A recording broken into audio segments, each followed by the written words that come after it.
Why was everyone ignoring her at the briefing table? It wasn't the limp. Not really. Bases were full of limps. Scars, too. The kind that tell stories no one has the right to judge. But that morning, in the dry furnace heat of a desert base that didn't forgive anyone, Sergeant Emily Carter could feel the silence moving behind her like a shadow. She felt it before, after every mission that went wrong, after every rescue that took too long, after every soldier who didn't come back. But this time, it wasn't grief. It was something sharper, the kind of quiet that hides smirks and whispers and half-true rumors. The sun hit the courtyard like a hammer. It made the air thick, heavy, metallic. Dust clung to everything, and even the light seemed tired. The world smelled of fuel, sweat, and the kind of discipline that keeps men and women alive long enough to make new mistakes. Generators throbbed. Distant rotors beat the air like war drums, a rhythm the base had long since learned to live with.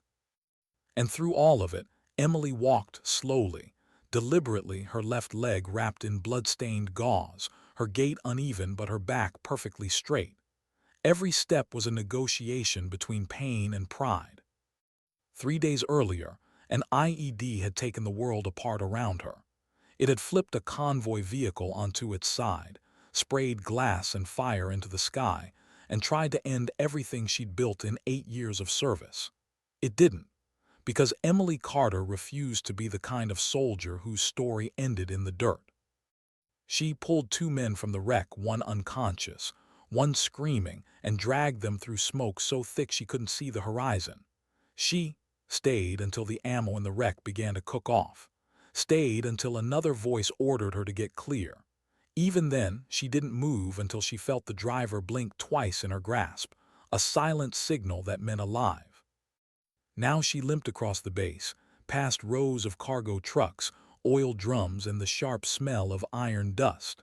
Her body ached, but she walked without asking for sympathy. Near the comms building, a group of Navy SEALs leaned against the wall, new arrivals, full of restless energy and that quiet arrogance that comes with a reputation. Boots crossed, arms folded, confidence leaking from every word.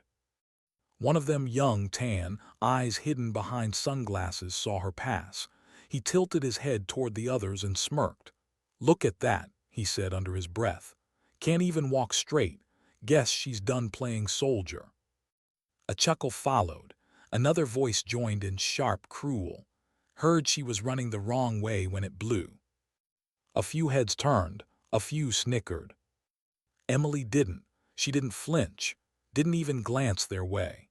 She just kept moving, one step after another, until the courtyard swallowed the noise behind her. She didn't owe them a story. She didn't owe them anything. But others had heard. Corporal Ryan Brooks froze mid-stride, a coil of cable slung over his shoulder, his jaw set. He'd been there, maybe not in that blast, but in others like it. He'd heard the tone, the kind that eats respect alive if no one stops it. And from across the yard, another figure slowed her patrol. Sergeant Dana Reeves, military police. Calm eyes, sharp instincts. She didn't intervene, not yet. She just watched, noted faces, noted time. She had the habit of collecting truth before it got rewritten. The SEALs laughed again, then it was over. But not really. Because on bases like this, words have a half-life. They stay in the air, get carried on cigarette smoke, pass through stories at dinner. They gather witnesses like dust gathers light. Emily reached the medical tent, her boots leaving a faint line in the sand. She sat on the exam table while the physician assistant peeled away the old bandages. The wound was deep, ugly, still red. "You walked too far," the PA muttered. "She had to," Emily replied, voice low, dry. "The tent was this far away." The PA sighed. "You're not funny." "Only on days when I'm vertical." A reluctant smile tugged at the PA's lips. "You medics are the worst patients." "Probably," she said. "We know too much." Outside, the base roared on. Inside, the tent smelled of antiseptic and gauze, the scent of survival. Emily watched sunlight slide across the wall as the flap moved with the wind. Her muscles trembled, but she stayed upright. She wasn't tired. She was holding on. She didn't tell anyone what she'd heard in the courtyard. Not because it didn't sting, it did. But because she'd learned something harder than most soldiers ever do. You can't control what people say, only what they remember. And she wanted them to remember her for what she did next. Later that day, Ryan Brooks sat on a crate outside the comms shack, rolling the words around in his head. Can't even walk straight. He'd been a private once, green and terrified, with a headset that didn't fit right and a voice that shook. He remembered a firefight, the sound of metal, the chaos, and her voice, calm through the radio static. Breathe once. Now talk. He had, and that calm had saved 12 lives. He knew better than anyone that Emily Carter didn't quit. So when laughter drifted across the base, Ryan's silence hardened into resolve. He wasn't sure what he'd do, not yet, but he knew what he wouldn't do: look away. Across the yard, Dana Reeves turned off her bodycam for a moment, then turned it back on, not because she planned to use it, but because some truths deserved to be documented before they vanished. 3 days earlier, before the courtyard whispers, the road had been quiet, a thin gray scar cutting through nothing. The convoy rolled slow. Dust clouds trailed behind like ghosts. Emily rode in the second truck, medical pack strapped across her chest. She'd been checking vitals on the men beside her when the blast hit. It started with a click, a sound you can feel more than hear. Then the world flipped. The vehicle jumped, the windshield shattered, the sound became a scream. When the smoke cleared, her ears rang like bells. Her hands moved before her mind caught up: seatbelt release, door latch, jammed frame. She used to pry bar, blood slicking her fingers. Someone was shouting. Someone else was. She dragged the first man out through a gap that wasn't wide enough. Her left boot caught fire. She stomped it out, went back, pulled the second one by his vest handle, every inch a fight. The third was trapped. She stayed until the fire reached the ammunition canister. When it started to cook off, someone yelled for her to move. She didn't, not until the driver blinked, twice. That blink is why he's still alive. And it's why Ryan Brooks couldn't stay silent. By sundown, the base had already started to hum with the story. It spread the way rumors always do: half truth, half poison. Someone said there was video. Someone else said the commander already knew. By nightfall, a folder had landed on Lieutenant Colonel Janet Morales's desk. She hadn't asked for it, didn't need to. She'd seen the kind of thing that folder contained before. Morales was small, sharp, and absolutely unflinching. Her voice could cut through metal when it needed to. She had a long memory for kindness, and an even longer one for disrespect. She flipped the folder open. Audio statements, a still photo. Faces ringed in red. It wasn't gossip anymore, it was evidence. She stared at the photo for a long time, at the man laughing, at the woman walking away, blood seeping through her pant leg. Then she made a call. "Get me Commander Porter," she said, "and MP Sergeant Reeves now." Outside, the heat finally began to fade. The courtyard, the same one that had been full of laughter hours before, fell silent. They didn't start with shouting, they started with facts. Dana Reeves interviewed witnesses with the precision of a medic. What did you see? When did you see it? Ryan submitted his report last.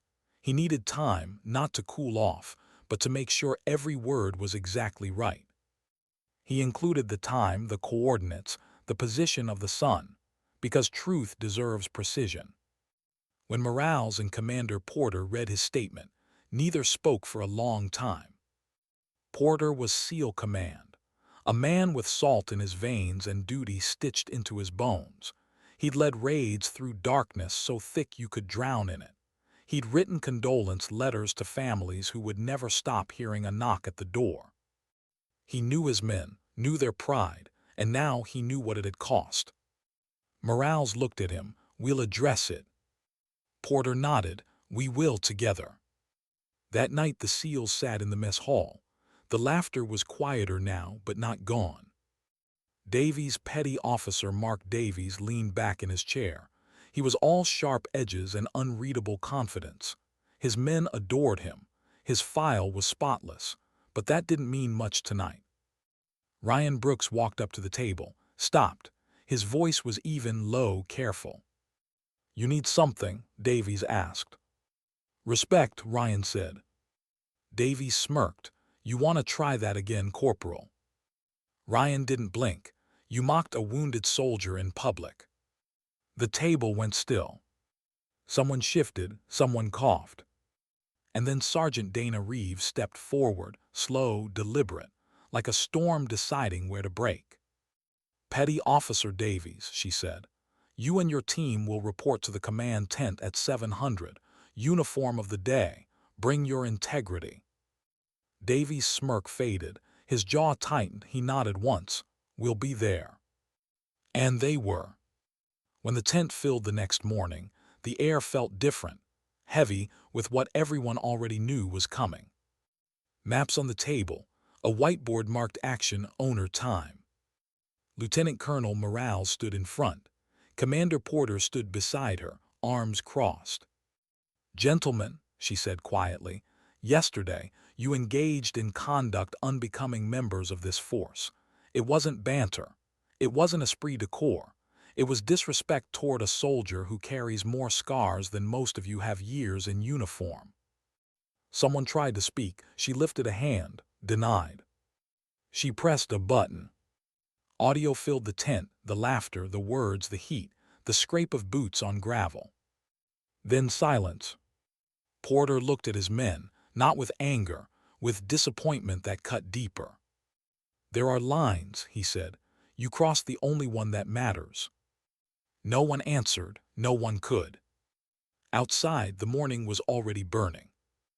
In the medical tent, Emily Carter was rewrapping her leg. She had no idea what was happening across the base. She didn't know about the folder or the recording or the meeting. All she knew was that stairs hurt, paperwork waited, and life, somehow, still needed doing. The bandage was tight, but she smiled anyway. Because dignity doesn't speak. It simply acts. She stood alone by the tent flap, sunlight slicing across her face like a blade. Why did silence always feel louder after a mission? The base hummed with motion, trucks groaning under supply loads, radios chattering with half-coded reports, boots clattering against the cracked concrete. But inside Emily Carter's head, everything had slowed. Pain had a rhythm. You learned to walk with it, breathe with it, carry it without complaint. Every limp was a conversation with gravity, and she'd learned how to win those arguments quietly. She signed a form, took the clipboard back, and started toward the motor pool. The PA shouted something about rest, but she didn't slow down. Rest was for people who had the luxury of stopping. Emily had learned that if you stop too long, the memories catch up. The kind you keep hidden behind discipline, the kind that whisper at night. Behind her, the tent flaps snapped in the hot wind. Somewhere nearby, laughter erupted again, not cruel this time, just ordinary, unthinking. But even ordinary laughter had a way of cutting deeper when you'd already been the target. She ignored it or tried to. Halfway to the vehicle bay, she saw Corporal Ryan Brooks standing near a pile of cables, staring off toward the command building. He caught her eye just for a second and gave a nod that wasn't casual. A nod that said, "I heard it, and I remember who you are." She nodded back once. That was all they needed. Inside the command tent, the air conditioner fought a losing war with the desert heat. The sound of it was steady, like a man breathing through clenched teeth. Lieutenant Colonel Morales stood with her hands on the table, eyes locked on the file in front of her. Commander Porter stood opposite, arms folded.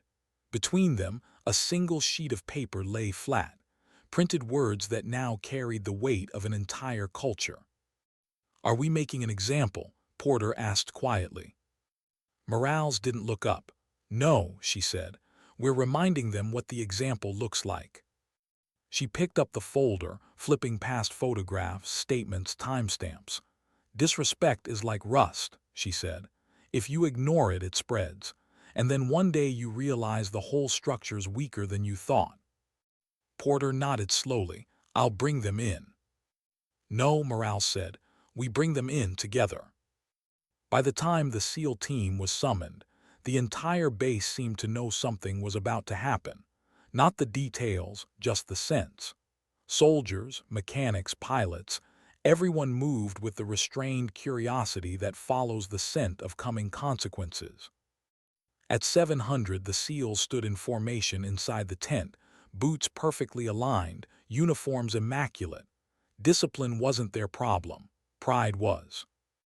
Morales looked them over like a surgeon about to make an incision. Her tone was calm, almost too calm. Gentlemen, she began. Yesterday, at approximately 9:30 hours, several of you made comments directed towards Sergeant Emily Carter, Medical Corps. Those comments were overheard by multiple witnesses and documented by military police. No one moved. It wasn't a misunderstanding, she continued. It wasn't a joke. It was an act of disrespect toward a soldier whose record, if any of you had bothered to read it, might have made you think twice before opening your mouths. The words landed like small detonations. Porter stood to her left, silent, jaw tight. Morales pressed a button. The small speaker on the table hissed to life, the sound of laughter, boots scraping gravel, then the line everyone already knew too well. Look at that, can't even walk straight. Guess she's done playing soldier. It played back distorted but clear enough. The recording ended. The silence that followed was surgical. Porter spoke next, his voice steady as a rifle barrel. You're SEALs. You know what that means. It means you don't get to represent just yourselves. You represent a standard that others die trying to reach. You crossed a line yesterday, not in combat but in character. One of the younger SEALs shifted his weight. Sweat rolled down his temple. Another swallowed hard, eyes fixed on the floor. Commander, Morales said quietly, play the rest. The next audio clip began, quieter background noise, distant rotors. Then Ryan Brooks's voice, captured from his own submission. Those are the exact words I heard.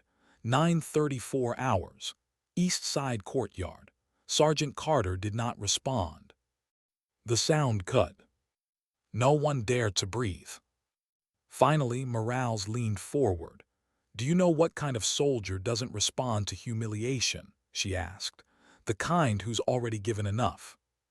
Back in the med tent, Emily rewrapped a splint on a young private's arm. The kid had burned himself working on a generator. His face was pale, eyes darting toward the gauze around her leg. Ma'am, he said quietly, I heard what happened out there. Emily glanced up. What exactly did you hear? That some guys said something they shouldn't have. She tied the bandage neatly, checked his circulation, and handed him a water bottle. People say a lot of things, she said softly. The part that matters is what you do after hearing them. He nodded, embarrassed. Drink, she said, then get back to work. As he left, she leaned against the cot for balance. Her leg throbbed like a live wire, but she smiled faintly, not because it didn't hurt, but because pain was an old friend now. Predictable, manageable. It was people who were unpredictable. That evening, Ryan sat outside the mess hall. The desert sky bled orange into deep blue, and the base lights flickered on one by one. He couldn't shake the question Morales had asked the SEALs. What kind of soldier doesn't respond? He'd seen that kind before, the quiet ones, the ones who carried grief like armor. Emily was one of them. When she'd saved his life years ago, she'd done it with no ceremony. Over the radio, calm as a metronome. He'd been pinned down, calling coordinates with hands shaking too much to write. Her voice had been his anchor. Breathe once, now talk. He had, and men had lived because of it. He owed her more than respect. He owed her truth. He stood, grabbed his report. and walked toward Morales's office. The next morning the courtyard was different. No laughter, no murmurs, just the sound of footsteps and the soft hum of discipline reasserting itself. Emily moved slower today, her legs stiff from swelling. Each step was a small rebellion. She stopped when she saw the same seals she'd passed days before. They were standing still this time, no smirks, no comments, just silence, the kind that feels heavier than words. She didn't look at them long. She didn't need to, she kept walking. Inside the command tent, the atmosphere had shifted. Morales's voice was lower now, almost weary. "This isn't about punishment," she said. "It's about correction. You mocked someone who earned every scar the right way. You did it because you mistook quiet for weakness." Porter stepped forward. "And you did it under my command, that's on me, which means it won't happen again." Davies finally spoke, his voice small but steady. "Ma'am, we didn't know." "Exactly," Morales cut in. "You didn't know, you assumed. You saw a limp and thought it meant less. You saw a woman and thought it meant safe to mock. You saw what was visible, not what was earned." Davies swallowed hard. His confidence was gone now, replaced by something raw. Morales turned to the table and slid a file across it. "This is Sergeant Carter's record. 2 bronze stars, a Purple Heart, commendation recommendation pending for extraordinary courage under fire." Porter opened the file, skimmed a few lines, and read aloud. "Extracted 2 soldiers from a burning MRAP under enemy fire. Refused evacuation until both stabilized." He paused. "That's the kind of courage you dismissed." He closed the folder. Dismissal complete. Hours later, Emily sat on a cot, cleaning her rifle, a habit more than a necessity. Each motion was slow, careful, deliberate. The flap opened, and Ryan stepped in. "You busy?" "Always," she said, smiling faintly. He hesitated. They had a meeting, the SEALs. Morales and Porter, they played the recording. Emily didn't stop cleaning. "Good. They're being disciplined." She nodded once. "That's not my victory to care about." "It's still justice," he said. "Justice is loud," she replied. "Respect's quiet. I'll take the second one." Ryan wanted to say more, but she'd already gone back to her work. Outside, the wind carried the sound of rotors again, heavy, rhythmic, constant. The sound of another mission leaving. Life didn't stop here. It just kept moving forward, dragging the wounded along for the ride. That night the mess hall was quieter than usual. People spoke softer. Laughter was tempered, not forced. In a corner, Dana Reeves sat with her report half-written. She'd seen enough of human behavior to know that punishment didn't always fix culture, but example did. She thought about Emily, about the way she'd walked past humiliation without a word, about the scar that caught the light but not pity. Respect, she realized, wasn't something people demanded here. It was something they recognized, usually too late. She closed her notebook and stood. Somewhere outside, a generator hummed like a steady heart. The next morning, Morales walked the base perimeter alone. No aide, no file, no escort. Just the sun, the wind, and the weight of command. Every base had ghosts. The trick was to make sure none of them were born from neglect. She passed the courtyard and stopped, looking at the spot where it had happened. Nothing marked it now, just dust and sunlight. But she could still hear it, the laughter, the words, the silence that followed. Maybe that was enough. She turned, started walking back toward the command tent. Her phone buzzed. A message from medical. Sergeant Carter cleared for light duty. She smiled faintly. "About time," she murmured. And for the first time in days, the heat didn't feel so heavy. Sometimes strength doesn't roar. Sometimes it limps quietly across a courtyard while the world learns to watch its step. Sometimes dignity doesn't need to be defended. It just needs to keep walking. And when it does, the base, the people, the culture, the noise changes shape around it. Because once you've seen what real courage looks like, pretending you didn't is no longer an option. Why did she come back to work so soon? That's what people asked in whispers. The morning Sergeant Emily Carter reappeared on duty. Her name wasn't on the schedule yet. Her medical file still marked restricted activity. But there she was, sleeves rolled, limp steady, clipboard under one arm. She didn't answer the question. Some things don't need defending, they need doing. The base was waking under another merciless sunrise. Engines coughed, rotors chopped at the sky. The smell of diesel and coffee merged into something that could almost be called hope. Morales's disciplinary order had already passed through the channels. The courtyard incident was officially resolved. Unofficially, everyone was still watching to see what Emily would do next. She walked slower now, careful but not cautious. Her leg obeyed more often than it rebelled. The pain was background music, annoying, constant, familiar. She moved with the same quiet focus she always had, sorting trauma kits, calibrating monitors, rewriting supply lists that had been wrong for weeks. No speeches, no bitterness, just work. Inside the aid station, Ryan Brooks leaned against a cabinet, coiling a length of comms wire that someone had dumped there after the last medevac. "You shouldn't be standing that long," he said. She kept writing, "You sound like the PA. I sound like someone who watched you drag half a platoon out of a crater. Then you should know I don't sit easy." He smiled, small and tired. "You hear what happened yesterday?" "I hear everything," she said. "They owned up to it, every one of them." She didn't look up. "Good, maybe they'll think next time." Ryan hesitated. "You don't feel anything about it." Emily set her pen down, finally meeting his eyes. "You don't patch a wound by staring at it. You patch it by cleaning it, closing it, and moving on. Same rule applies to people." He nodded. "You think they'll change?" "Maybe. Depends how they use the silence that follows." The tent's flap lifted with the wind. Outside, a chopper began spooling up for departure. The conversation died under the noise, but something unspoken settled between them, a kind of mutual promise to remember this without letting it rot.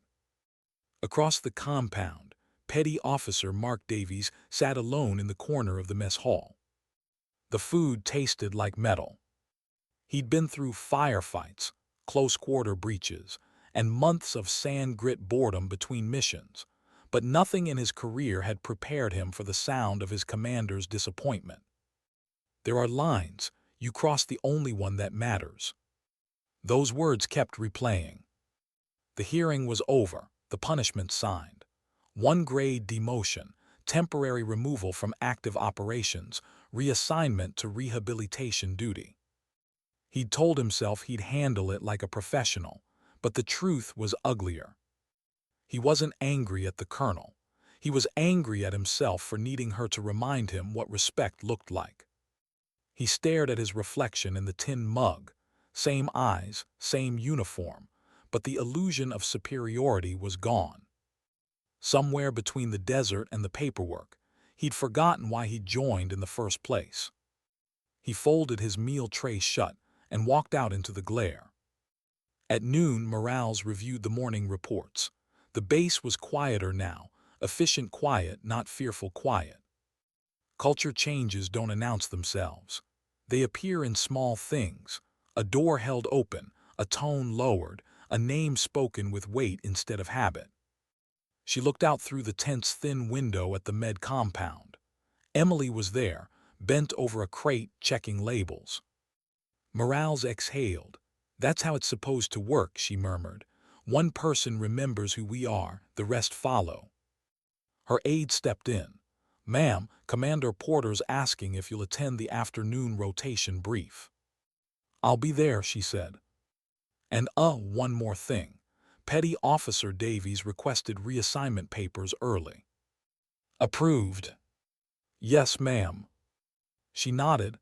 "Let him have them, then make sure he shows up where he's ordered next week. No shortcuts." The aide hesitated. "Ma'am, he's being sent to the rehab center." "Good," she said. "That's where perspective grows." By sunset, the bass returned to its normal rhythm. Trucks rolling, chatter over radios, the constant low thrum of a place halfway between war and recovery. Emily finished her last chart and stepped outside. The light was orange, almost gentle. For a moment, the desert looked soft. Then the wind changed and reminded her where she was. She leaned against a railing, eyes on the horizon.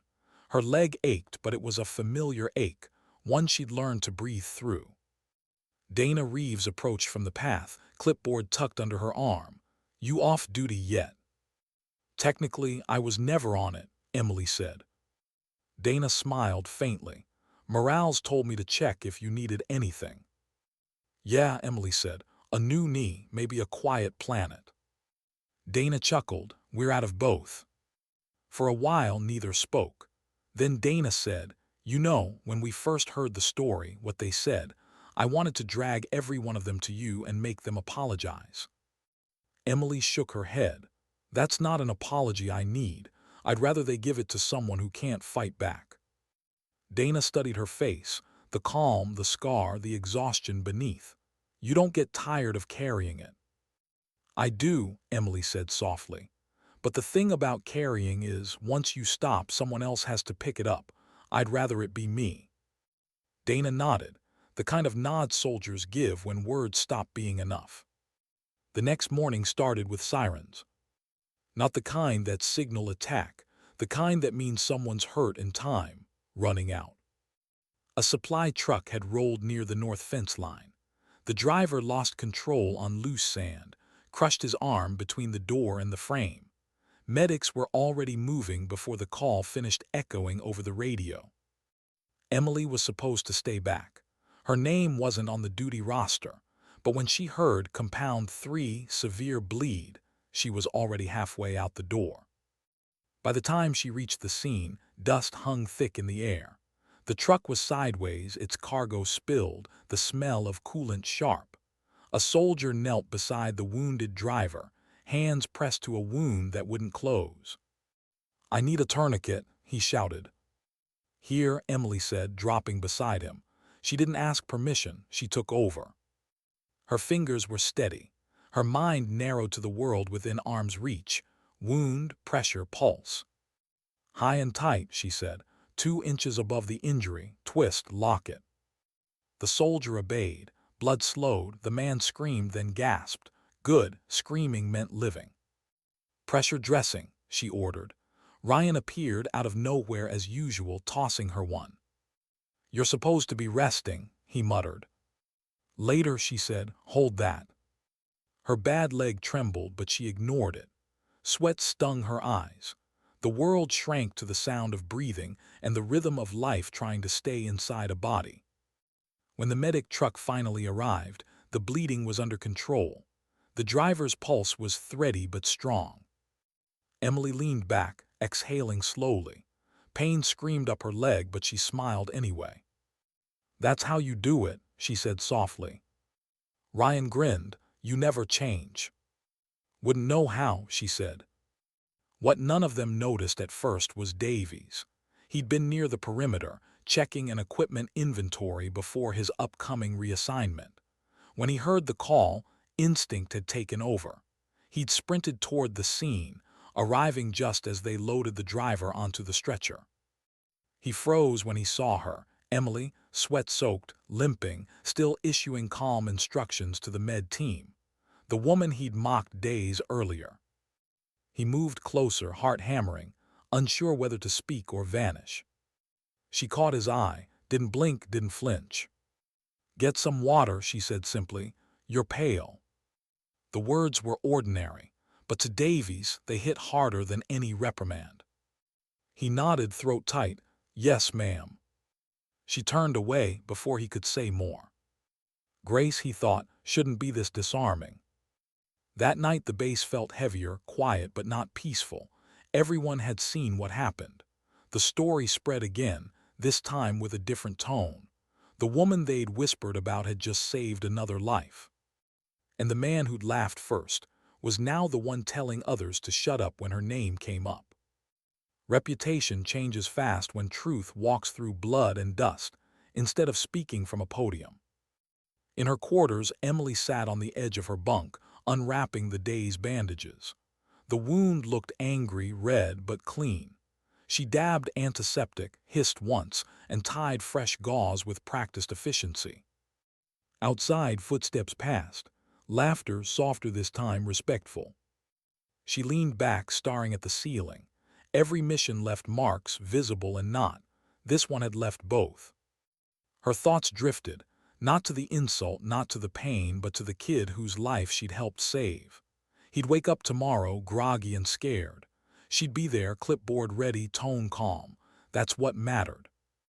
Duty, dignity, distance. Commander Porter sat alone in his office.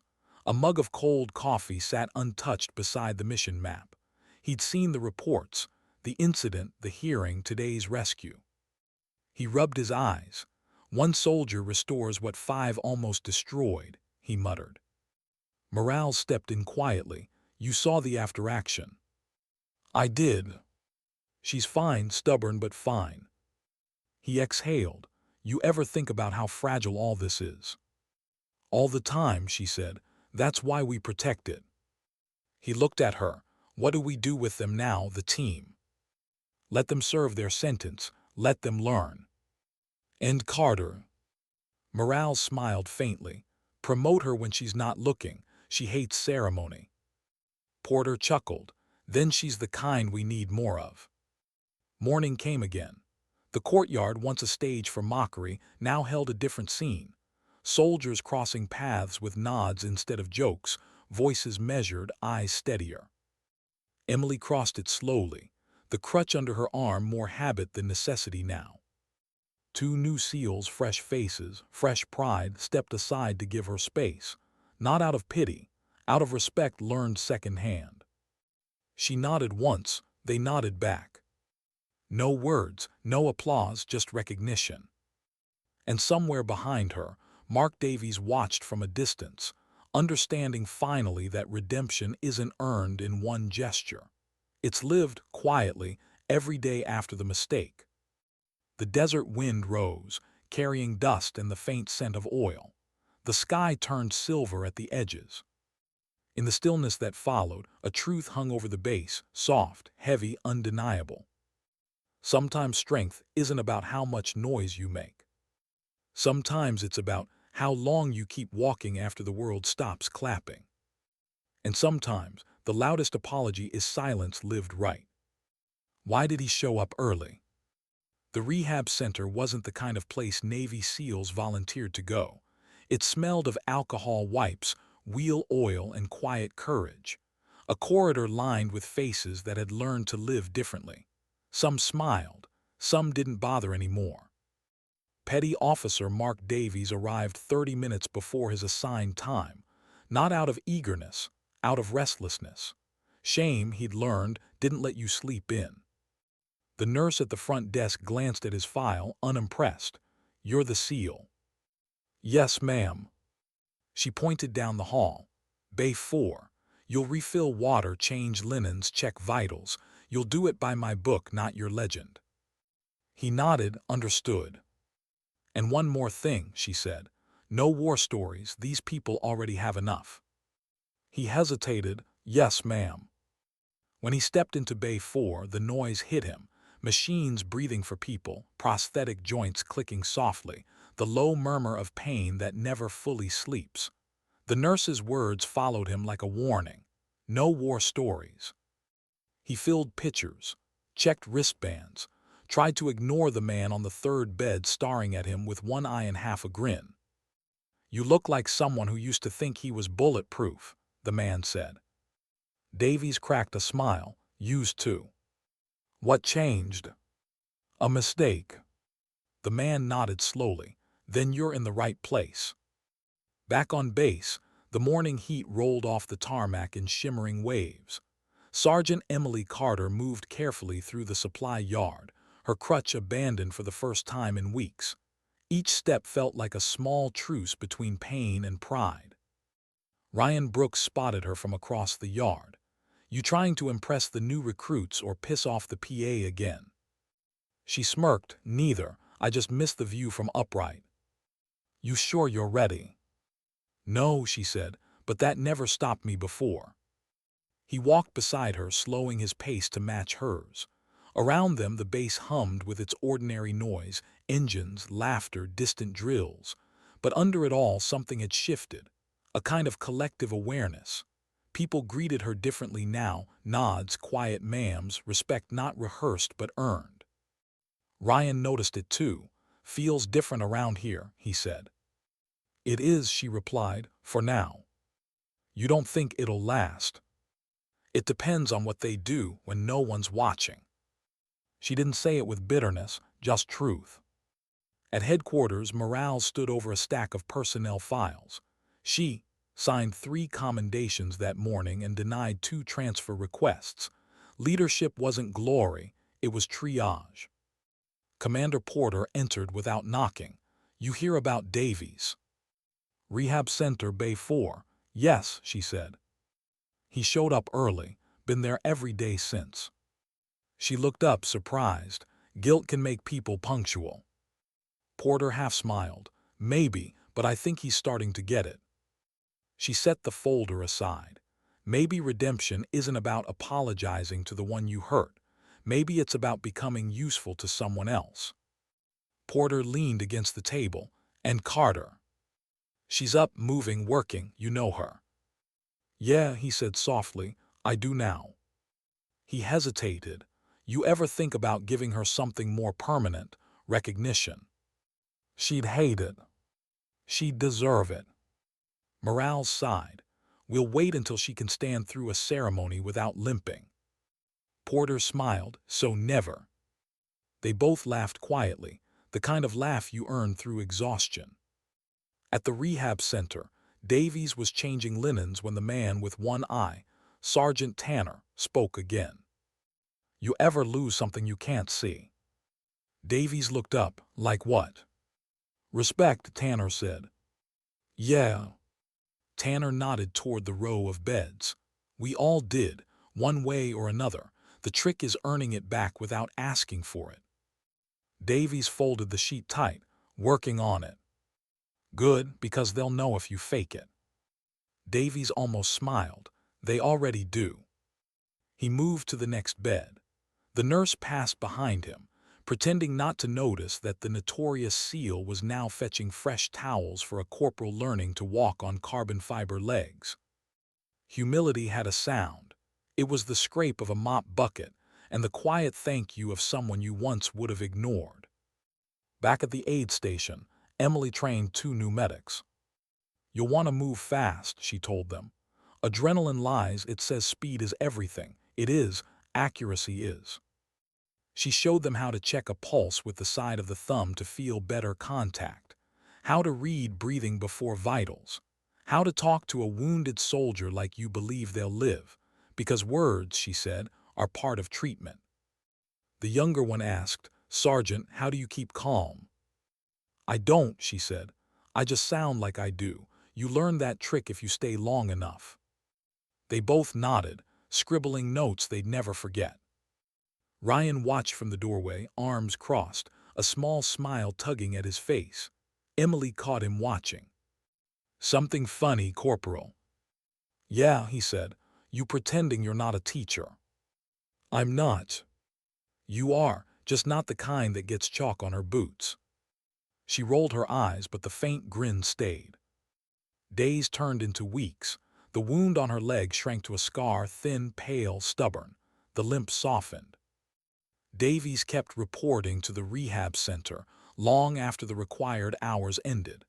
The nurse never praised him, but one day she handed him a clipboard without the usual glare. That was enough.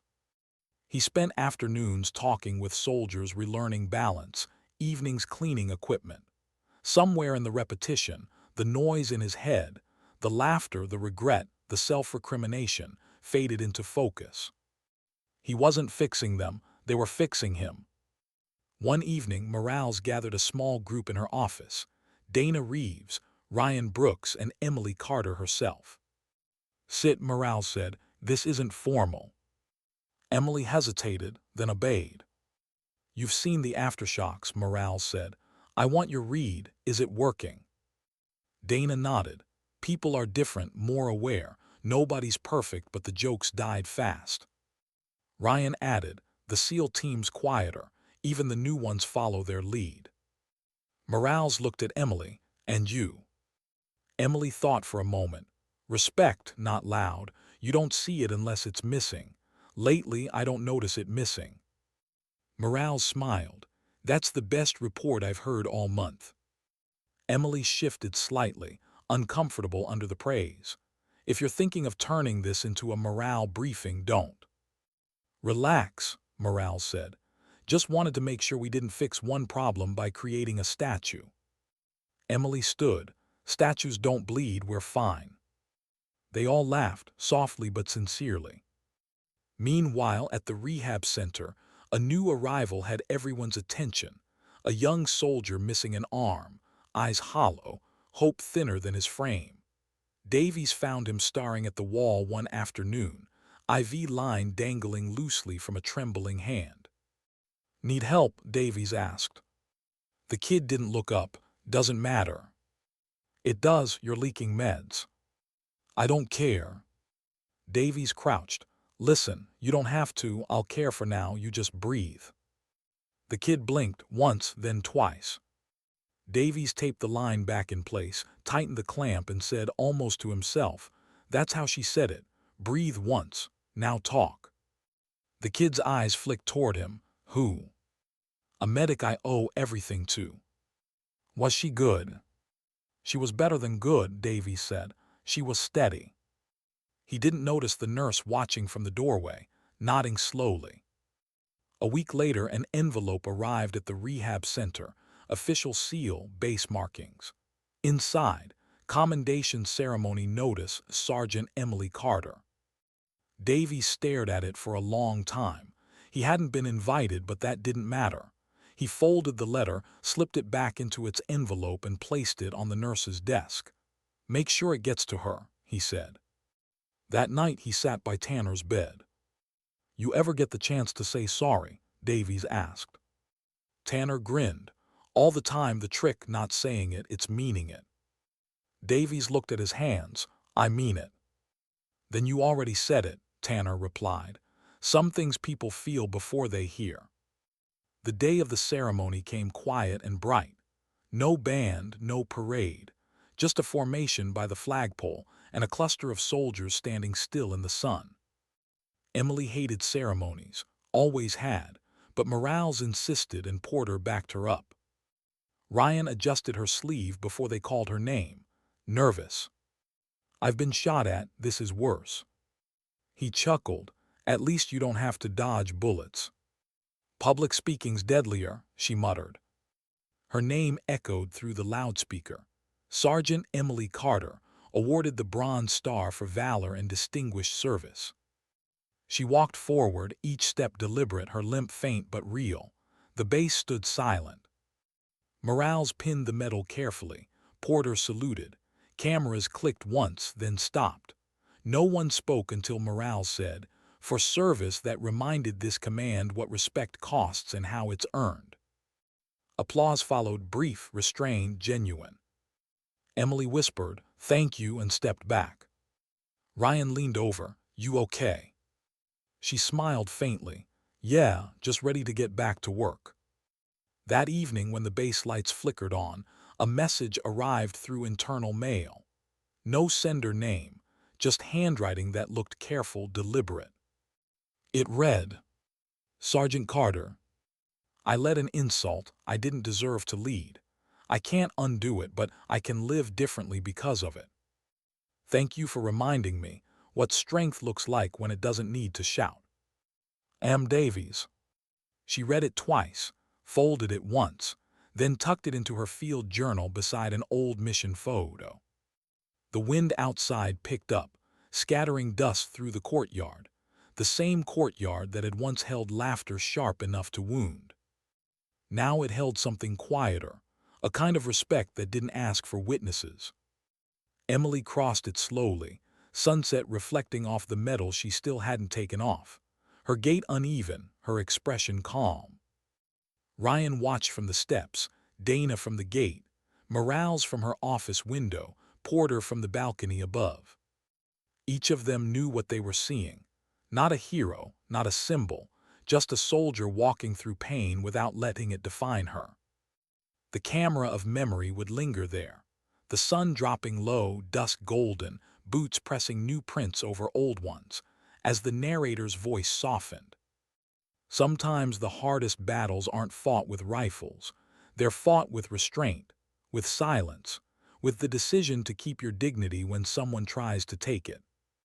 And sometimes, the people who wound you end up learning from the scar they left. Why did the alarm sound again?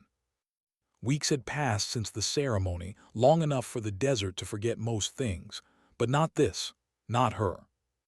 It started as a low tone in the distance, a siren that didn't belong to any drill.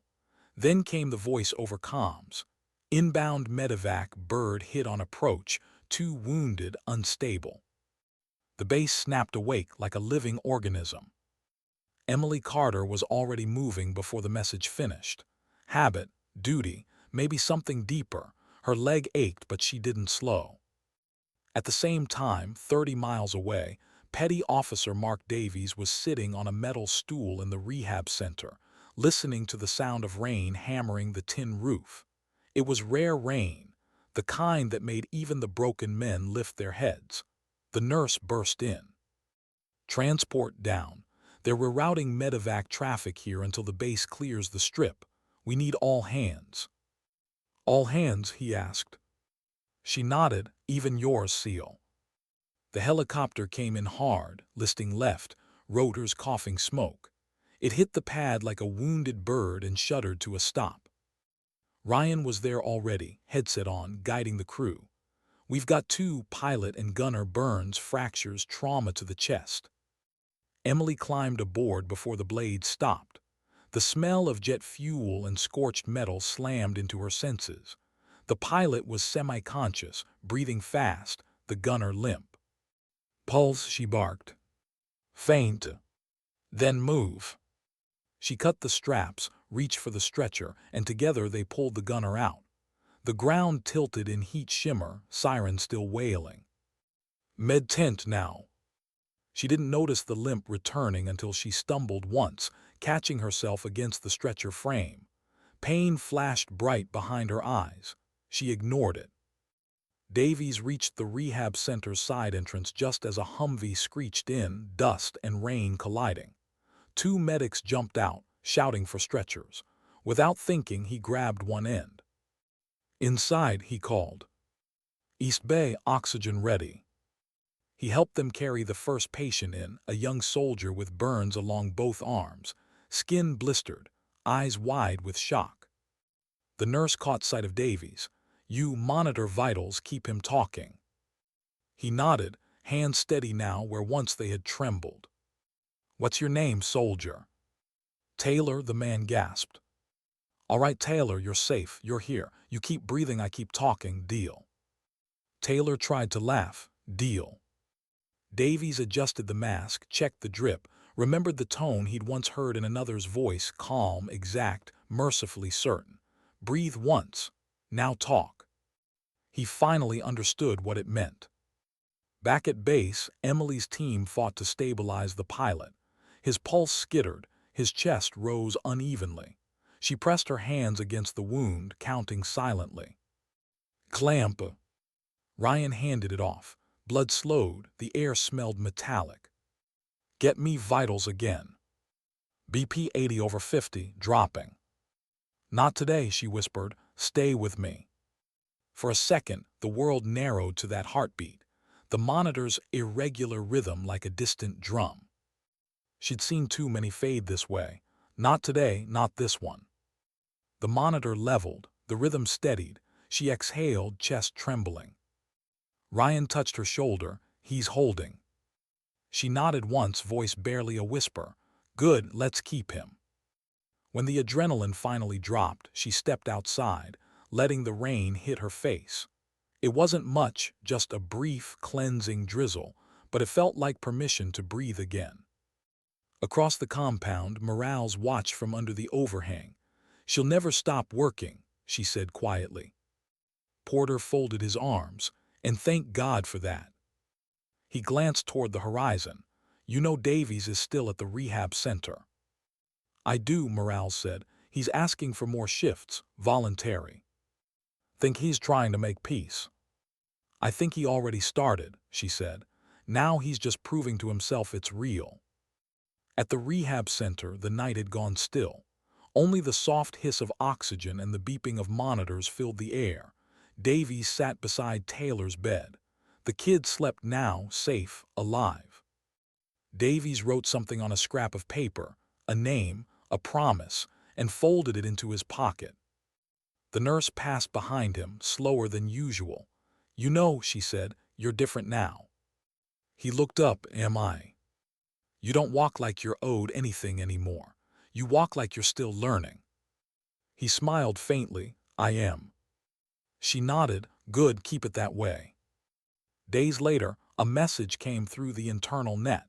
Joint field exercise scheduled base medics and rehab personnel to participate in simulation drills.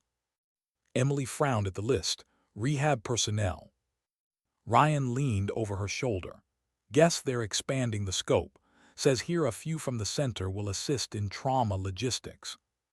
She scanned the names. Froze, Davies. Ryan exhaled. You okay with that? Doesn't matter if I am, she said. Orders are orders. But inside, something twisted, not anger, not forgiveness yet. Just the weight of unfinished stories. The drill was supposed to be routine. Convoy ambush simulation, timed triage, transport coordination, controlled chaos. By 900, the desert was already burning. Sand whipped across the training field. Emily directed her team, voice calm, precise. Station A handles minor injuries. Station B for trauma. Ryan, you're my comm link. Let's move. Rehab staff arrived in 2 trucks, medics, aides, and among them Davies. He climbed down, sleeves rolled, eyes focused. For a moment the two locked eyes across the dust. No salute, no greeting, just an acknowledgement. Then the siren signaled start. Mannequins replaced casualties. Smoke grenades simulated explosions, but within minutes, the line between exercise and instinct blurred. People shouted, ran, improvised. Davies moved naturally, muscle memory from 100 real missions returning. He carried stretchers, fetched fluids, steadied shaking hands. When he reached Station B, Emily was there, crouched beside a simulated patient, demonstrating chest decompression. He paused. She looked up. You planning to help or just spectate? Helping, he said, kneeling beside her. Their movements synchronized, 2 professionals in silent coordination. When the final horn sounded, marking exercise complete, the field went quiet except for the hiss of extinguished smoke. Emily straightened slowly. Good work, she said, not looking at him. You too, he answered. She started to leave, then stopped. Why'd you keep coming back to the rehab center? He hesitated, because leaving didn't fix anything, staying did. She nodded once, almost imperceptibly. That's a start. That evening, Ryan found her sitting by the supply shed, staring at the darkening horizon. You handled that well, he said. Which part? All of it. She smirked. It wasn't about me, it was about the work. Still, you didn't have to talk to him. I didn't talk to him, she said. I listened. Ryan chuckled. You ever gonna forgive him? She sighed. Forgiveness isn't the goal, understanding is. He frowned. That's heavy. It's the job, she said. Every medic learns the same thing. You can't treat what you refuse to touch. At headquarters, Morales read the post-exercise report. One note caught her attention. Rehab participant demonstrated exceptional teamwork under supervision of SGT Carter. She smiled. That's progress, she murmured. Porter looked up from his desk. Between them. Between all of us. He nodded. Think the lesson stuck. It's sticking, she said. Culture's like bone. It heals slow but stronger at the break. The next day, an emergency came through the northern outpost, real this time, not simulated. A supply convoy had struck an old minefield. 2 casualties confirmed, 1 trapped under debris. Emily's med unit and the rehab team were closest. They rolled out together. The ride was silent except for the rattle of gear. Davy sat across from her, hands clasped, eyes on the horizon. When the truck stopped, chaos waited, smoke shouting dust. The trapped soldier lay half buried, leg pinned under twisted steel. Emily assessed quickly. We need leverage here. Davies grabbed that jack. He obeyed instantly, muscles burning as they pried the beam up inch by inch. Ryan slid the splint into place, Emily guiding him. The soldier screamed, she spoke through it. Good, keep breathing, you're not done yet. The beam shifted, the body came free. Blood, sweat, sand, all blurred together. They worked in rhythm, no time for the past. When the evacuation bird lifted off, the soldier alive inside, Emily and Davy stood side by side, covered in grit, breathing hard. He looked at her, voice low. I get it now. Get what? Why you kept walking that day. You weren't ignoring us. You were choosing what mattered. She met his gaze, steady. Now you're learning it too. Back on base, after the debrief, Morales caught sight of them through the tent window. 2 soldiers leaving side by side, saying nothing. Looks like closure, Porter said. Looks like growth, Morales replied. Later that night, Davy sat at the edge of his bunk, writing. The letter came slowly, words scraped out from somewhere honest. Sergeant Carter, we were trained to find weakness and eliminate it. I confused humility with weakness, and it almost cost me the thing I respected most, the uniform itself. I won't ask for forgiveness. I'll earn it one quiet act at a time. MD. He sealed it, but this time he didn't send it. He didn't need to. Across the base, Emily prepared the next day's med logs. She paused, rubbing her leg absently, eyes drifting toward the window. The courtyard glowed silver under moonlight. Somewhere out there, people were learning, failing, trying again. She smiled softly, whispered to no one, that's enough. The narrator's voice softens, reflective. Sometimes redemption doesn't come in medals or apologies. It comes in the way people start carrying each other's weight without being asked. Sometimes the world breaks you so that, when you put yourself back together, others see how it's done. And sometimes, the person you once hurt becomes the mirror that teaches you what honor really looks like. Why did she hesitate at the deployment board? Orders came printed, unsigned, smelling faintly of toner and dust. They always looked harmless, just paper and ink, until you read your own name on them. Sergeant First Class Emily Carter, redeployment pending. The words stared back from the clipboard in neat black type. The destination code was blurred by a fingerprint, but she didn't need to read it to know what it meant. Somewhere far, somewhere loud. She felt her heartbeat in her wounded leg, that dull, rhythmic throb that whispered not yet. Ryan Brooks stood behind her, half a mug of coffee in his hand. You gonna sign it? She didn't look up. Haven't decided. You always decide. Not when it's about ghosts, she said quietly. He leaned on the table. You're ready, maybe not the leg, but you. She traced the edge of the paper with one finger. Readiness isn't the same as wanting to start over. Ryan hesitated. You thinking of saying no? I'm thinking about saying not this time. Outside, the base sweltered under another relentless morning. Dust devils twisted between hangars. The flag snapped hard in the wind. In the command tent, Morales and Porter read the same orders. She earned the right to choose, Morales said. Porter nodded, and she'll choose right, she always does. You sound like you trust her more than you trust the system. He smiled faintly. I do. Morales sighed. Still, I hate sending people back who have already paid their price. Porter's voice softened. Carter doesn't measure worth in scars, Colonel. She measures it in unfinished work. They both knew that was true and dangerous. At the rehab center, Mark Davies was halfway through the night shift when the radio on the wall crackled with static. Emergency request, forward observation post 2, minor skirmish reported. Casualties expected. The nurse glanced at him. Your transport qualified, right? Yes, ma'am. Then saddle up, we're short a driver. Davies nodded, heart tightening. He hadn't been outside the wire since the reprimand. The desert would look different now, stripped of arrogance, lit by debt. As he loaded the gear, he saw the back of a medic stepping into the truck. The limp was faint but familiar. Emily. Their eyes met. You again, she said. Guess so. Try not to crash this one, she added deadpan. He almost smiled. Yes, ma'am. The road east cut through nothing but sand and memory. The sky pressed down, wide and merciless. For the first 20 minutes, no one spoke. Only the engine filled the space between them. Finally, Davies said, You planning to sign your redeployment? She glanced over. How do you know about that?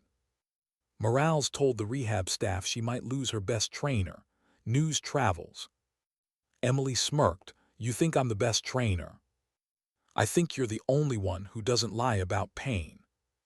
Silence again, except for the hum of tires and the distant echo of wind. You ever think about going back? She asked. Every day, he said. Then I remember what I did here and who I was before. Makes me think maybe staying is the harder fight. She nodded slowly. You might be right. They reached the outpost by late afternoon. The horizon shimmered, the smell of burnt powder faint on the wind.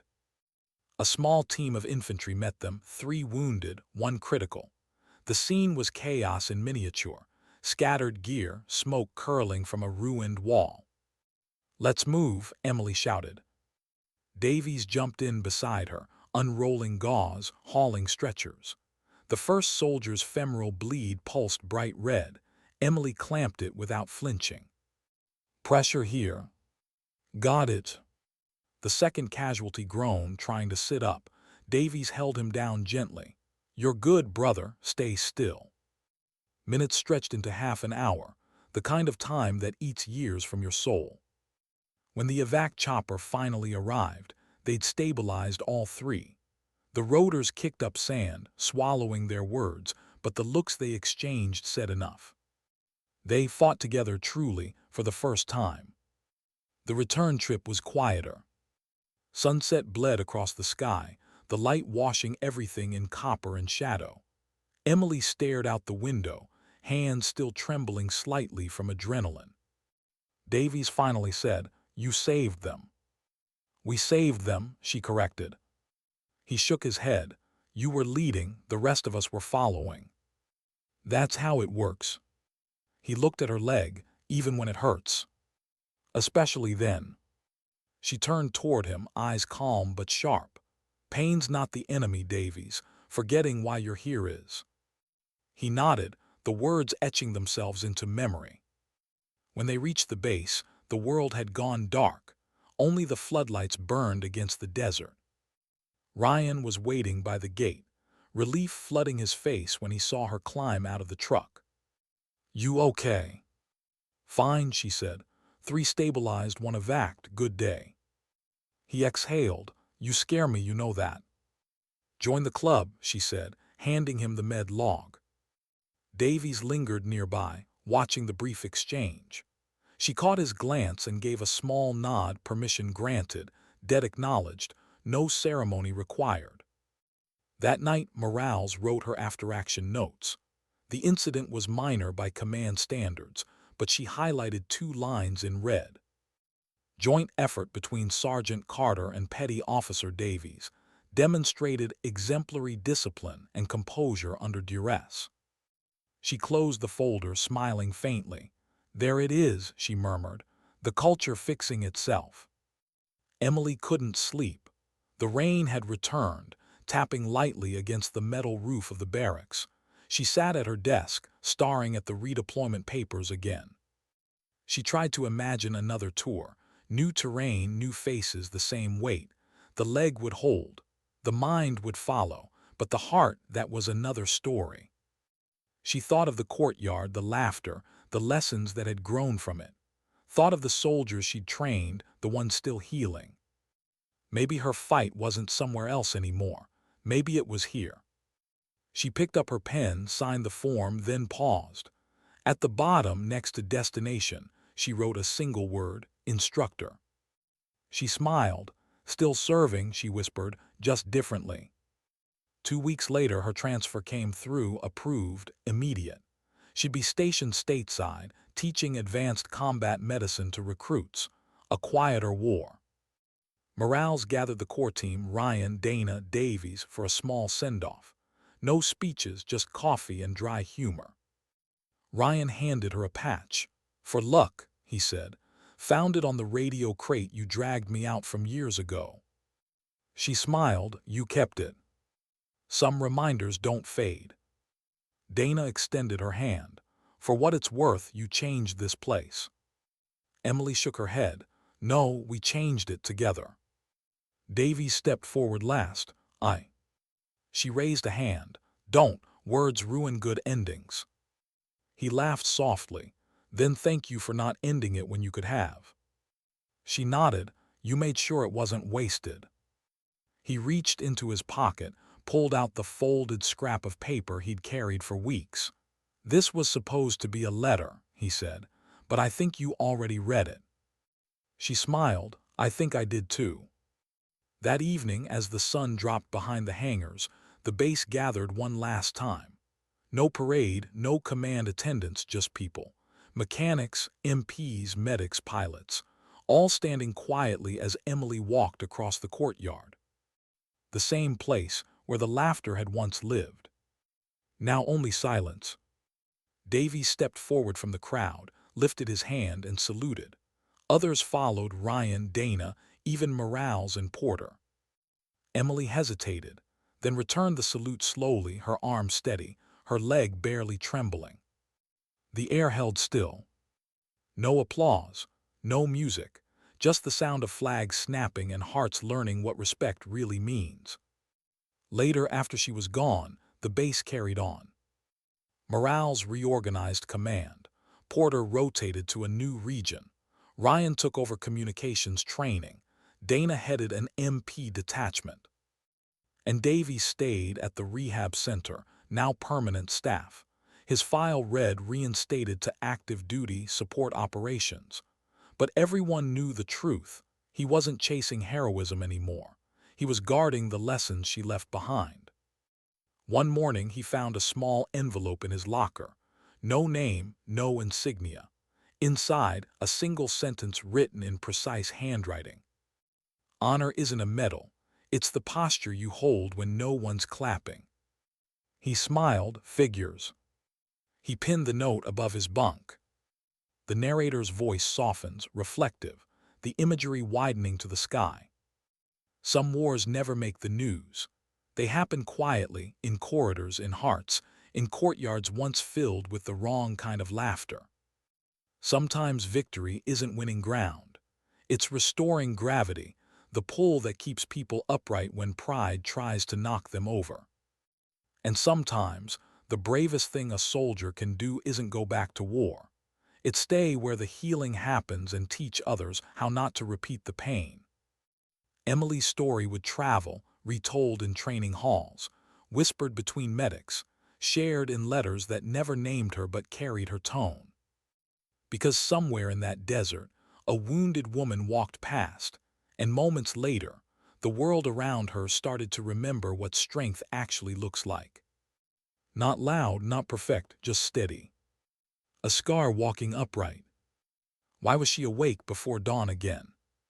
The barracks were silent, the sky outside still bruised with night. A thin line of light edged the horizon, that quiet hour where soldiers and ghosts share the same air. Emily Carter sat at her desk, uniform folded with care, coffee untouched. Her new badge, instructor, Advanced Combat Medicine Division, gleamed faintly under the desk lamp. She'd been here 3 weeks, and the walls still didn't feel like home. Maybe because home wasn't supposed to be silent. A soft knock came at the door. Sergeant Carter. She turned. A young woman stood there, cadet uniform, tight braid, eyes too nervous for the hour. Yes. Ma'am, I didn't know who else to talk to. Emily gestured to the chair. Sit, what's your name? Cadet Ramos. All right, Ramos, what's going on? The girl hesitated. It's one of the instructors, ma'am, he keeps. Her voice cracked, making comments about my size, my determination. Nothing I can report without sounding soft. Emily's expression stayed calm, but inside something dark stirred, old memories, sharp and familiar. Soft, she repeated, that's what he called you.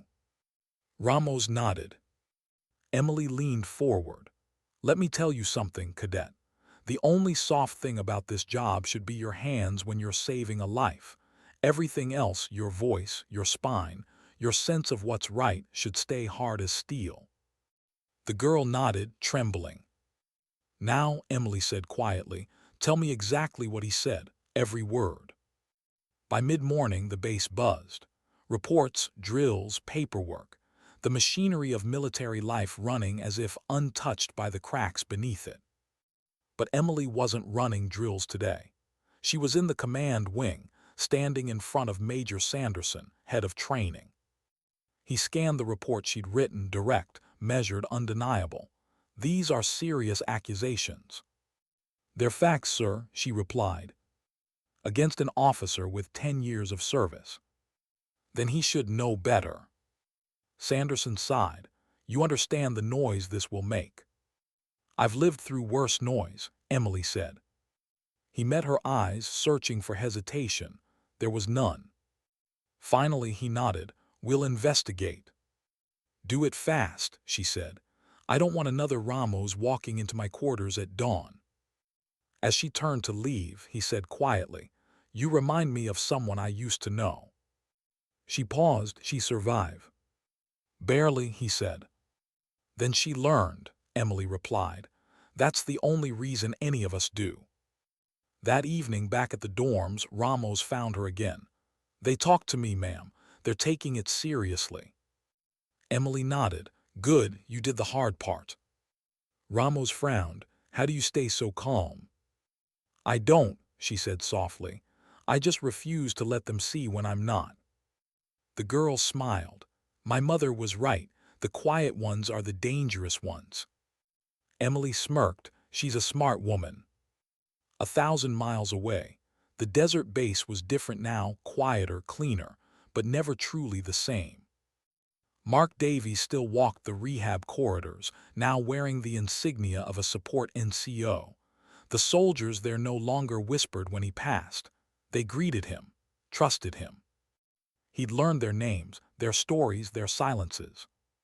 But some nights, he still found himself staring at the courtyard, hearing the echo of laughter that once carried cruelty. That was when he'd pull the small note from his pocket, read it again. Honor isn't a medal. It's the posture you hold when no one's clapping. He lived by it now. One morning, the nurse entered with a stack of new arrival files. 2 more inbound from the border zone. 1 amputee, 1 spinal. Davies nodded. We ready. She smiled faintly. We are now. He didn't see the faint handwriting on the back of one file, the word Ramos. 3 days later, the transport rolled in. Davies stood by the gate, clipboard in hand, when the stretcher came off the ramp. The young soldier on it looked barely 20, one arm bandaged, face pale, eyes fixed on the sky. Name, Davies asked. Private Ramos, the medic replied. He blinked. Ramos. The soldier stirred. Sir. Davies smiled. No sir here, you just focus on breathing. Inside, while the nurse checked vitals, Davies read her intake sheet. Injuries sustained during convoy hit, stabilized en route. Previously assigned, Advanced Combat Medicine Division. Emily's base. He stepped outside, staring toward the horizon. For a moment he imagined her there, still teaching, still fighting the quieter battles. He whispered, "Guess we're still connected." At her new post, Emily finished grading field reports when her phone buzzed, "Unknown sender." She almost ignored it, then read the message. "Ramos arrived at my center. Minor injuries, recovering fast. You did good, Sergeant." MD. She exhaled slowly, a small, genuine smile forming. For once no tension, just pride, the quiet kind. She typed back, "She's tougher than she thinks. Keep her steady." "Always do," came the reply. The message blinked out, leaving her alone in the soft hum of fluorescent light. A week later, she gathered her class under the open canopy for field simulation. "All right," she said, "today's lesson isn't about saving someone. It's about holding them together until they can save themselves. There's a difference." A hand went up. "Ma'am, is that even our job?" She nodded. "Always, because sometimes you'll be the only steady thing in a world falling apart." They practiced under her watchful eye, wrapping bandages, reading vitals, communicating under pressure. When one cadet froze mid-simulation, she crouched beside him. "You scared?" "Yes, ma'am." "Good, that means you care. Now use it. Fear's only dangerous when you pretend it's not there." He nodded, hands shaking less this time.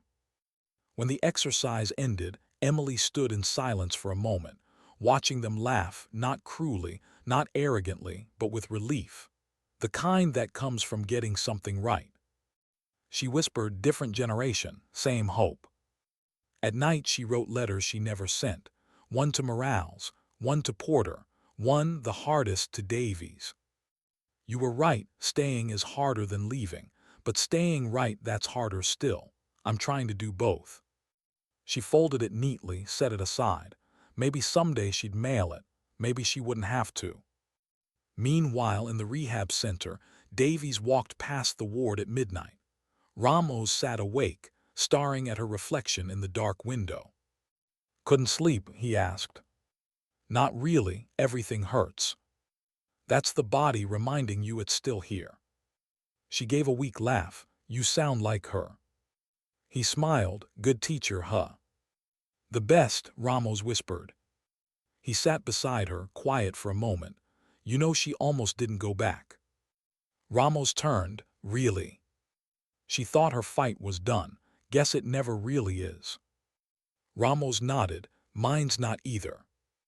He looked at her and saw what Emily must have seen once, that fragile line between fear and strength, waiting for someone to show it how to hold. By the next month, Ramos could walk without support. She insisted on helping other patients, organizing equipment, learning procedures. Davies caught her one afternoon, instructing a new amputee how to balance on parallel bars. He smiled. "Looks familiar." Ramos shrugged. "Someone taught me it's not about walking right, it's about walking anyway." He chuckled. "You quoting her again?" "Every day," she said. That evening, the sunset painted the ward gold. Davies stood at the window, arms folded, thinking about how far the ripples had reached. One wounded medic, once ignored, had set off a chain of quiet revolutions. No medals, no speeches, just people learning decency through her echo. He whispered, "You did it, Carter." The nurse overheard and smiled, "Talking to ghosts again." "Not ghosts," he said, "guides." Back at the academy, Emily sat through another training day, paperwork done, recruits dismissed. She walked outside as the sky shifted from blue to amber. Her limp was barely noticeable now, but she never hid it. Some reminders were meant to stay visible. She looked across the yard where the cadets ran drills, their laughter light and honest, a sound she no longer flinched from. In her pocket, the old note remained creased, fading, eternal. "Sometimes dignity doesn't speak, it simply acts." She smiled. "Still true," she whispered. The narrator's tone drops to a reflective hum. War ends for some people when the shooting stops. For others, it never does, it just changes shape. Sometimes the fight moves from the field to the classroom, from the wound to the lesson, from the pain to the purpose. And sometimes, the ones who once walked past in silence leave behind something louder than any command, a standard. In the darkness between continents, two souls healed in different ways, one teaching, one rebuilding, neither chasing redemption anymore, just living it. Because respect, once learned the hard way, doesn't fade, it multiplies. Why did the letter arrive with no return address? It came folded, creased, the kind of envelope that had traveled too far through too many hands. The paper smelled faintly of sand, oil, and time. Emily Carter opened it carefully, her thumb brushing the faded ink on the corner. Inside was a single page, no signature, just handwriting she recognized instantly. If you're reading this, it means I'm still doing what you taught me, staying steady when things go sideways. There's a situation here, small on paper, big in consequence. A supply convoy went dark 3 days ago. We're going to find them. No fanfare, just work. If we don't make it back, tell Ramos she's ready to lead. And thank you for walking past that day. It changed more than you'll ever know. Emily read it twice. Her hand trembled, not from fear but from something heavier, that knowing ache that only comes when the past circles back in the form of duty. She set the letter down, grabbed her jacket, and whispered to the empty room, "You better make it back, Davies." The next 48 hours blurred into static and orders. Reports confirmed it. A transport team had gone missing on the eastern trade route, a region half reclaimed from the chaos of old conflicts. Among them was Staff Sergeant Mark Davies, attached to the convoy as protection and medical liaison. Official channels moved slowly, too slowly. Emily didn't. She wasn't combat active anymore, instructor's role, limited authority, but she still had contacts. Old names, people who owed her favors or remembered the way she'd once steadied their pulse with her voice. By nightfall, she had clearance to assist the recovery unit as a civilian consultant, technically unauthorized, morally necessary. When the transport lifted off, she sat by the window, desert wind scraping against the hull, and said quietly, "Don't you dare die trying to prove you've changed." On the ground, the world looked like a wound reopened. Blackened sand, scattered wreckage, silence heavy as fog. The convoy had been hit not by enemy fire but by neglect. A wrong turn into unmapped terrain, no support, no communication. Emily stepped off the chopper, headset crackling. "Search pattern Alpha 3, she ordered. "Mark everything. We're not leaving until we find them." The wind shifted, carrying the faint sound of metal creaking. She froze, hold. A figure moved in the distance, limping, dragging another soldier by the arm. "Contact." She ran, pain flaring in her leg, but ignored. The figure collapsed halfway, uniform torn, skin burned from exposure. "Davies," she shouted. He turned weakly, eyes squinting through dust. "Took you long enough." She dropped beside him, checked his vitals, then the soldier he'd been dragging still breathing. "You should have stayed at the center," she said. "And missed the chance to prove I listened," he murmured, smiling faintly. "Idiot," she said, voice shaking. "Absolute idiot." "Guilty." Back at base, the med tent glowed under floodlights. The rescued survivors, 6 total, lay lined in orderly rows, dehydration and minor injuries their biggest enemies. Davies sat propped up on a cot, IV in his arm, trying to joke with the nurse. Emily entered quietly. "You're a terrible patient," she said. He looked up, tired but grinning. "I've had worse doctors." She shook her head. "You scared everyone." "Just keeping you sharp." She crossed her arms. "You wrote me a goodbye letter." He sighed. "Didn't plan on you reading it unless." "I did." He nodded, eyes soft. "Then you know I meant it." Emily sat beside his bed, quiet for a moment. The sound of monitors filled the space between them. "You found them," she said finally. "They found me first. I just refused to stop walking." She smiled faintly. "Sounds familiar." A few days later, when he was stable enough to travel, she joined him outside the med tent. The horizon burned orange, another desert sunset, cruel and perfect. He leaned on a crutch, matching her limp with his own. "Funny," he said, "we both walk crooked now." "Balance," she said, "life's sense of humor." They stood in silence for a while, watching the sky bleed out. "I used to think redemption was about erasing the past," he said. "And now I think it's about carrying it properly." Emily nodded. "Good, because that's all any of us ever do." Weeks passed. The official reports were written, filed, forgotten, but the story, the real one, kept spreading. Not through headlines or broadcasts, but through word of mouth, through cadets who whispered her name like a lesson, through medics who repeated her quotes in the field, through patients who healed under his care. At the rehab center, Ramos took charge of training, the first female veteran instructor in its history. At the academy, Emily's lectures filled faster than the rooms could hold. Her words, clipped and quiet, carried more gravity than any sermon. One of her recruits once asked, "Ma'am, what's the hardest part of this job?" She paused, knowing you can't save everyone but still choosing to try. That winter she received another envelope. This one was signed. "SGT Carter. The convoy team's safe. We've set up a memorial for those we couldn't bring home. Ramos spoke at it. You would have been proud. The center's expanding.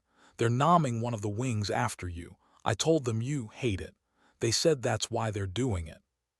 Take care of that leg. The world still needs you upright. MD." She read it once, smiled, and tucked it beside the first letter. Some words deserve to be kept close to the heart. Months later, Emily returned to the desert base for inspection duty, her first time back since everything changed. The courtyard was cleaner, wider. The laughter she once feared now carried warmth instead of cruelty. At the far end stood the new wing of the rehab center, white walls, a plaque near the entrance. She walked closer, boots crunching softly on gravel. The metal plate read, "The Carter Wing, dedicated to the strength that taught others how to stand again." She exhaled, almost laughing. They really did it. Behind her, a familiar voice said, "Told you." She turned. Davy stood there, uniform neat, eyes bright. "Back on duty?" she asked. "Never left." They walked together through the hallway, patients talking, medics moving, hope alive in the hum of activity. Everywhere she looked, she saw echoes, gestures she once made, lessons she once gave, repeated quietly without credit. "That's the thing about decency," she said. "It spreads faster than orders."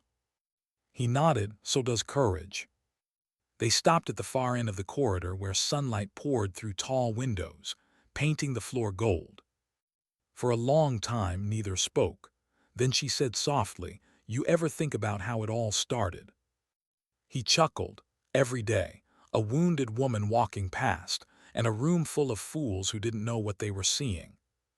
She smiled. "At least one of them learned." He looked at her. "We all did, eventually." Outside, the day began to fade. The horizon shimmered with heat and memory.